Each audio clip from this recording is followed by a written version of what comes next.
With the deadline for debt default getting closer, the two parties in the United States temporarily truce. On October the 7th, the U.S. Senate voted to extend the debt ceiling until early December. Today, although the two parties in the United States have temporarily reached a consensus to temporarily truce the issue of the debt ceiling, the meteor that has hit the U.S. economy is still there. By the beginning of December, I wonder where the U.S. debt ceiling will eventually be set. Whether it is 300,000, or 310,000, or even higher, the consequences will not be the United States at all, but other countries.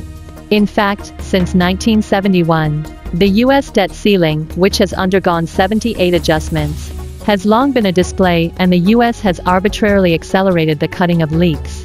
Which means that countries around the world will not dare to resist due to the status of the U.S. dollar, and want to put all of them.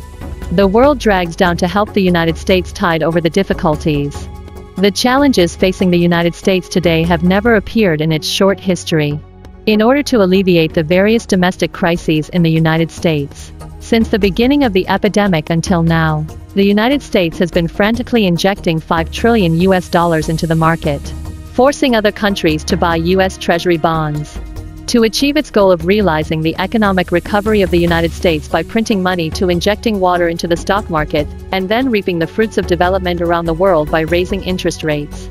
But even if everyone knows that U.S. Treasury bonds are a pit, buying U.S. Treasury bonds will not only be kidnapped by the U.S. domestic economy, but also by U.S. domestic politics.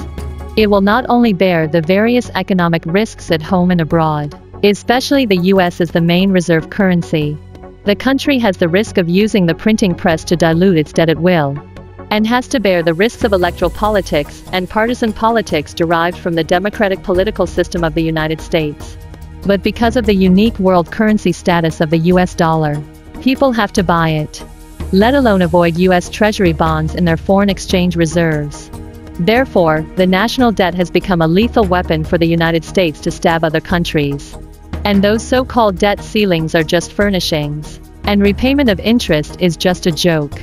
In addition, some analysts said the US government debt default is likely to trigger a historical financial crisis, causing disastrous consequences for the US economy and global financial markets. I hope that the United States can change its mind and take the right step from the temporary truce between the two parties.